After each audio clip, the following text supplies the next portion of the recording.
Hello, everyone. This is Scott, host of Ruminate This with Agrarian Solutions. We truly believe that any organization is only as great as the people within that organization. In this special Meet the Team series, I will sit down one-on-one with every team member and learn more about their passions, interests, and what drives them to strive for excellence every day. We hope you enjoy getting to know us.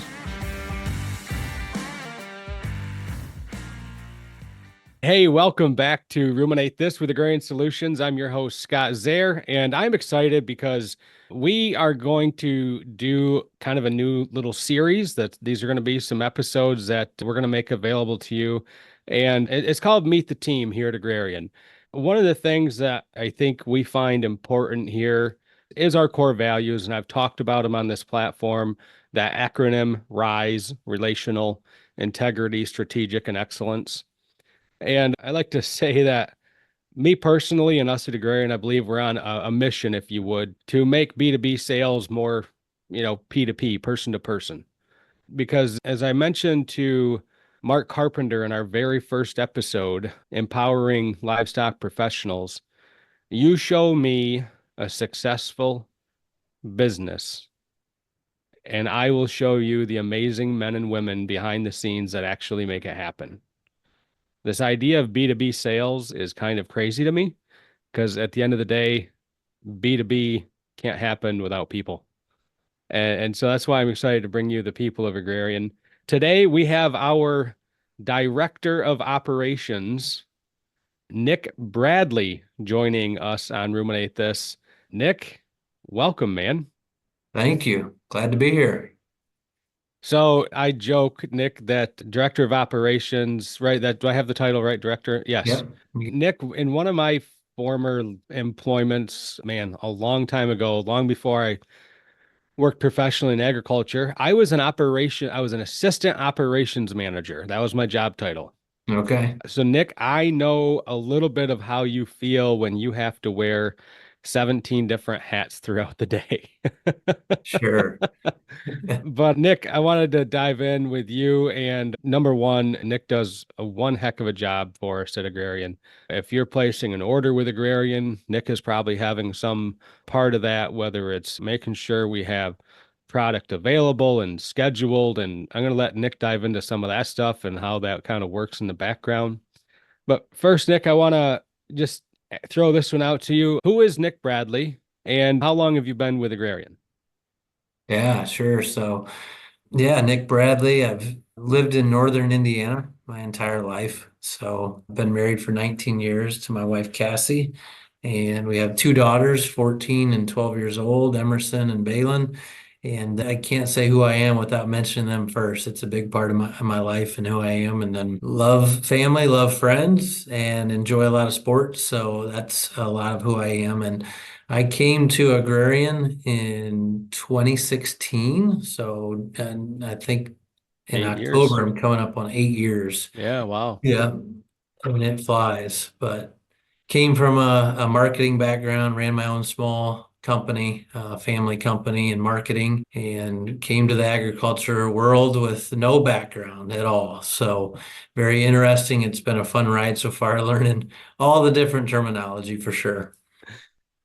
I have to mention this, Nick. Nick mentions he didn't come from an ag background and then he comes to Agrarian and one of our distributors in the US, or one of our, I guess our main distributor in the US, if you would, Select Sires. So we've had a long relationship with Select Sires for a lot of years.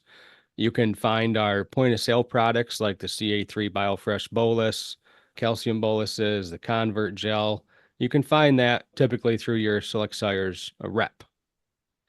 Nick, can you just describe for the audience a little bit what went through your head the first time you saw a video of somebody artificially inseminating a cow?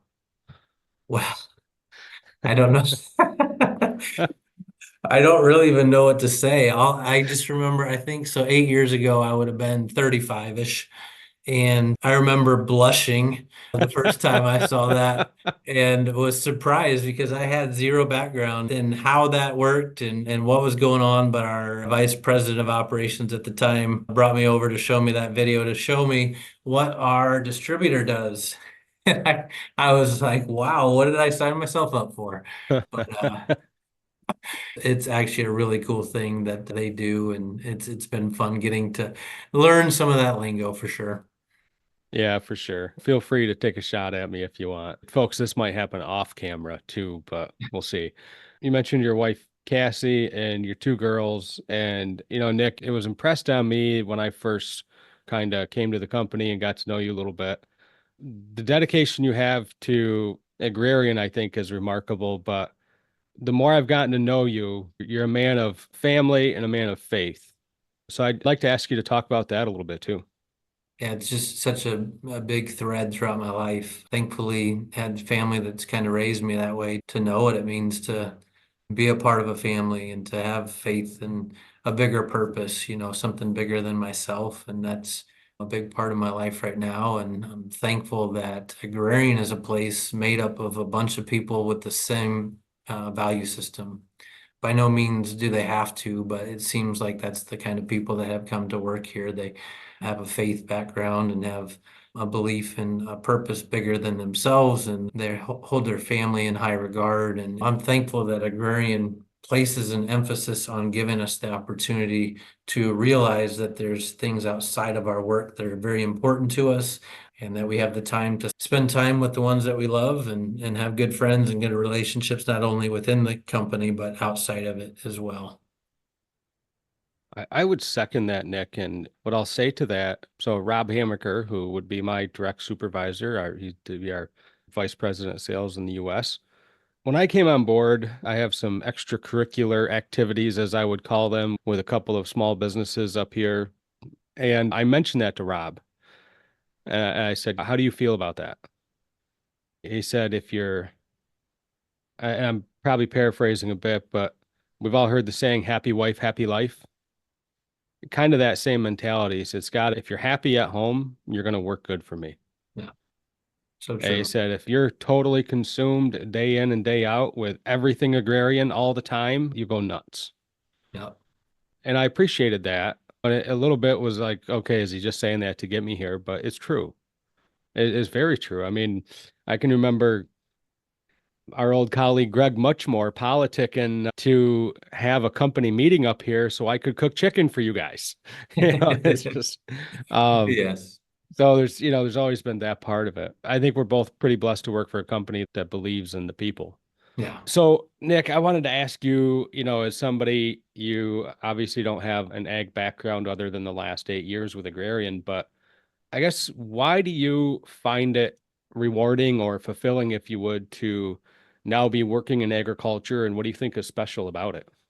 Yeah, it's really interesting. I mean, spending the first 35 years of my life not having much of that at all, even though it's always been around me. I've lived in northern Indiana, kind of farmland, but I just, for whatever reason, didn't have a whole lot of connections in that area. But the people, I mean, it's always the people, right? It always comes down to that. You mentioned it earlier in our talk here about, from business to P2P, person to person, people to Yep. people, and a lot of shared values across the agriculture world of what's important to people.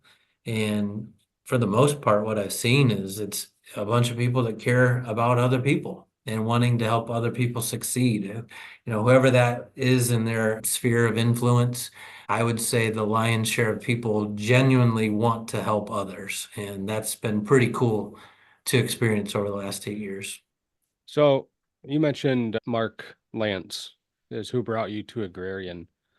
And I guess I would let you maybe tell the story of you and Mark, how that all came together, if you'd like. But then also a step further, who are some, I guess, mentors that you've had throughout your career, whether it's since coming to Agrarian or just in general? Sure. And the second part of that question is, what kind of things did you learn from your mentors that you feel was so impactful? Yeah. I'll start with the Mark question. And I've known Mark and the Lance family for 20 years probably.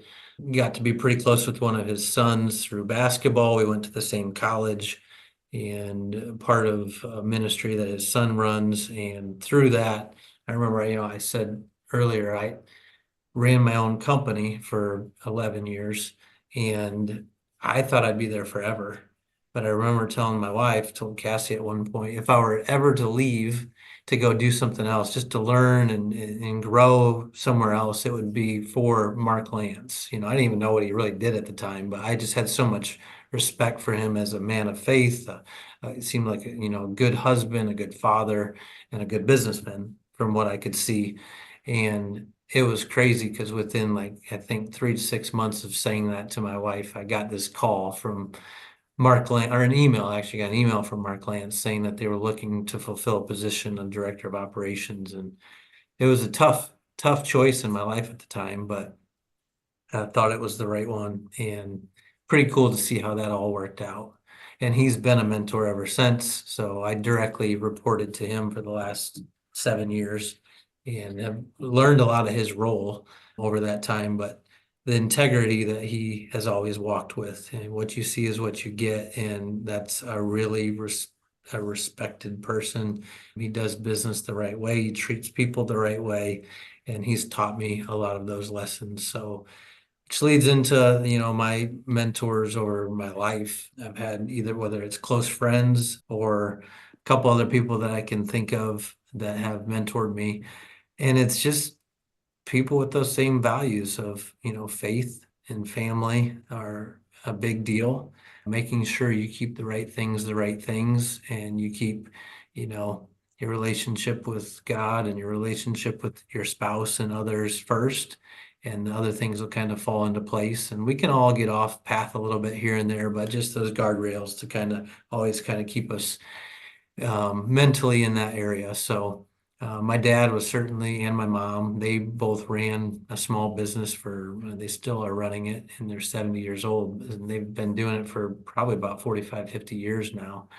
And I always saw that with my dad. Worked and mom, they worked so hard, but they were at every single event we had. My dad coached me in baseball and basketball and soccer, and they were just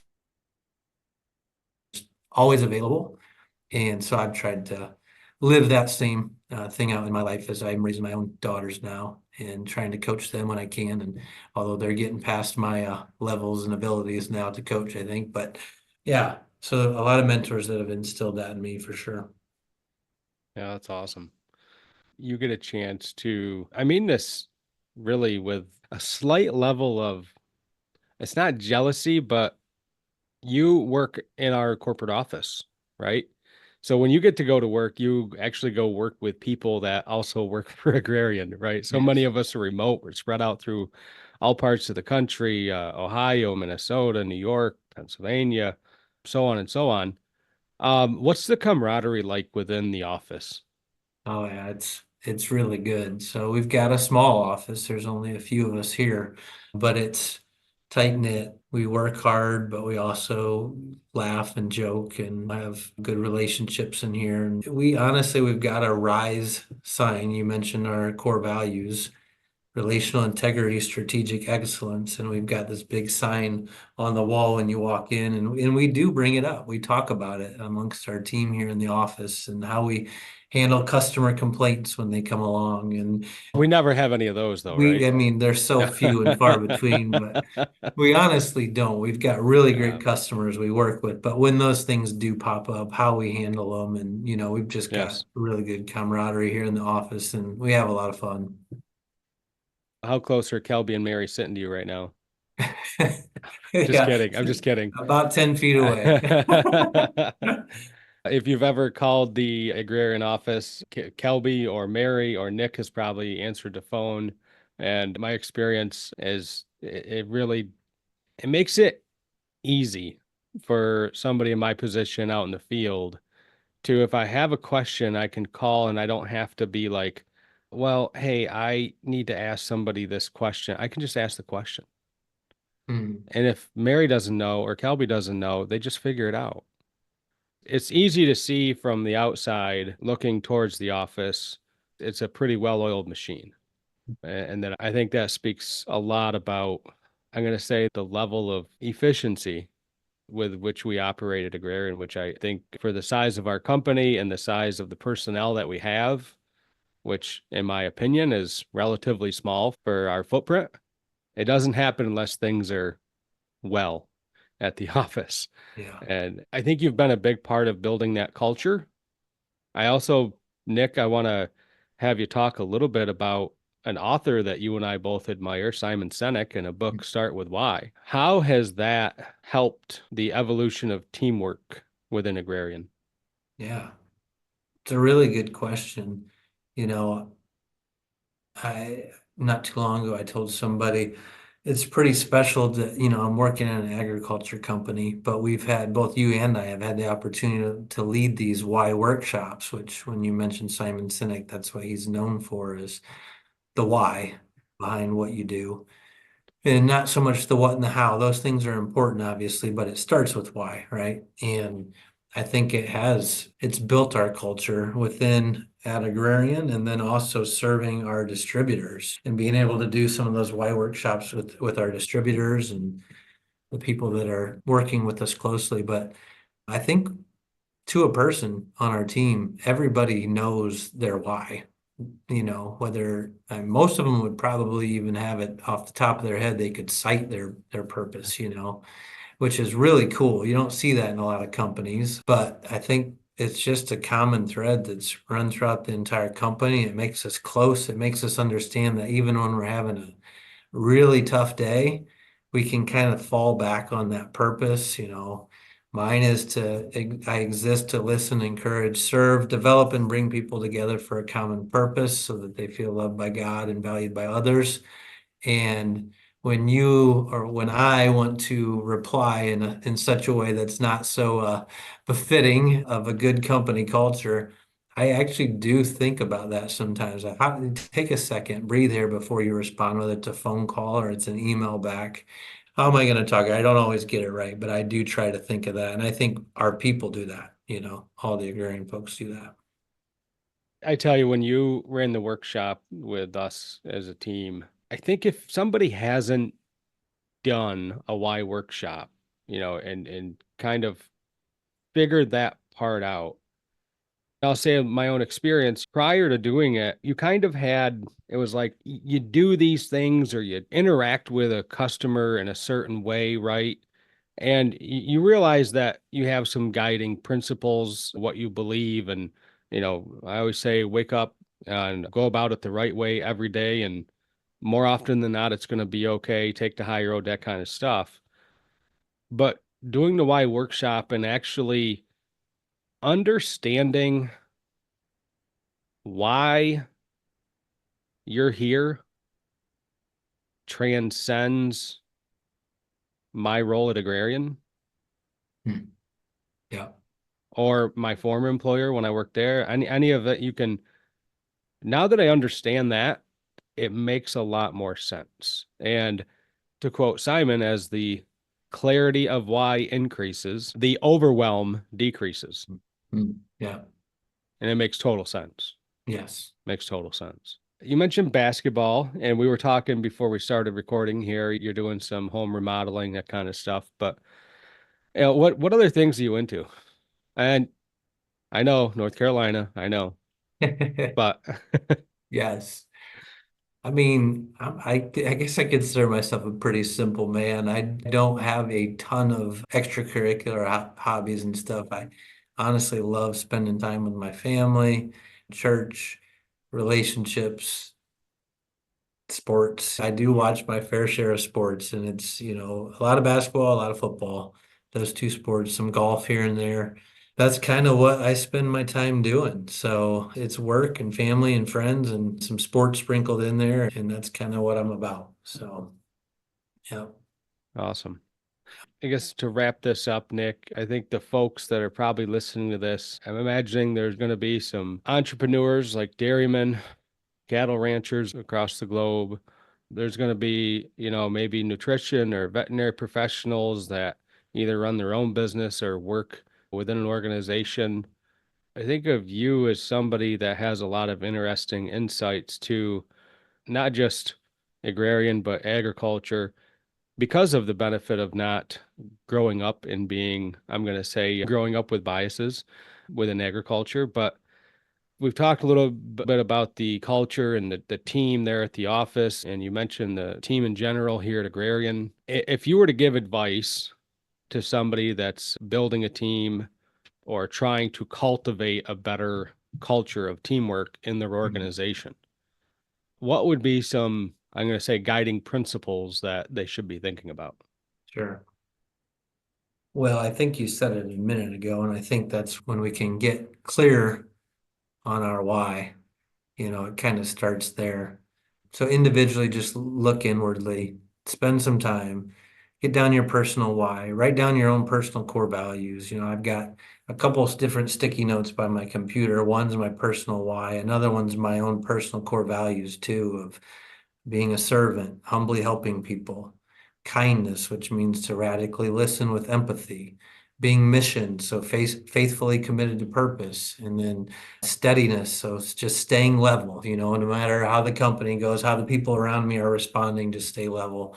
And so I think any opportunity, we all work with people, right? Some more so than others, like you and our agrarian team. A lot of you guys are out serving nutritionists, you're serving our distributors.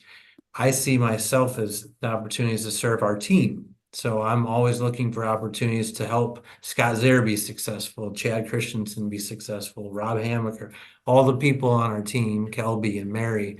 What are things I can do? And I think that's where it starts as you're growing a culture of teamwork, is really trying to put other people first and think, how can I serve these people? How can I make things easier for the people that I'm working with? Don't always get it right, but I think it starts with listening. I heard someone say one time, there's a reason God gave us two ears and one mouth. We should be listening twice as much as we talk, and try to take that challenge every once in a while, and really be present and listen to the people that are talking. Yeah, and that's something I'm going to say, Nick, that you do a tremendous job of. I've noticed that over the years. And that's something that I'd say, if when I look at myself, and I think there's times where I know I can be a really good listener, and I am, I need to practice that a little more often myself. So it's nice that I have somebody like yourself to kind of set the example, if you would, internally, because you do a great job of that. I appreciate it. And not all of us have the gift that God has given you to sit there in front of that microphone and lead us down the right path. So appreciate that as well. Well, I thank you, Nick. So you mentioned what you can do for Scott Zahr to be successful. If there's money in the budget that I could hire a secretary, that'd be great. I just throwing it out there. Just throwing it out Amen, there. brother. All I hear right. you. Well, Nick Bradley, I want to thank you for taking some time today to do this and let the world know a little bit more about Nick Bradley. If people need to reach out to you, Nick, how can they best get a hold of you? Yeah, certainly can email me if you'd like, nbradley@agrsol.com, or you can always call our office, 574-825-1224. Love to connect with you, and anything I can do to help serve, I'd love to do that. All right.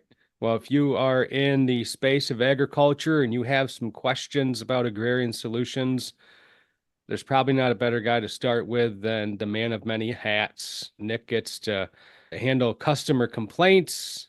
He gets to listen to a bunch of crazy salespeople out in the field that maybe have issues with their Excel spreadsheet or their password login on email. And he does IT. He does really a little bit of everything, which is what a director of operations does. But Nick, you do your job at an extremely high level. And I think we are very fortunate to have Nick Bradley here at Agrarian Solutions. So thank you. Yeah, thanks, Scott. This was fun. All right. Hey, everybody, we will see you all again on the next episode of Ruminate This with Agrarian Solutions. Have a great day. If you found value in today's podcast, please hit subscribe and share. And we look forward to talking to you again next week.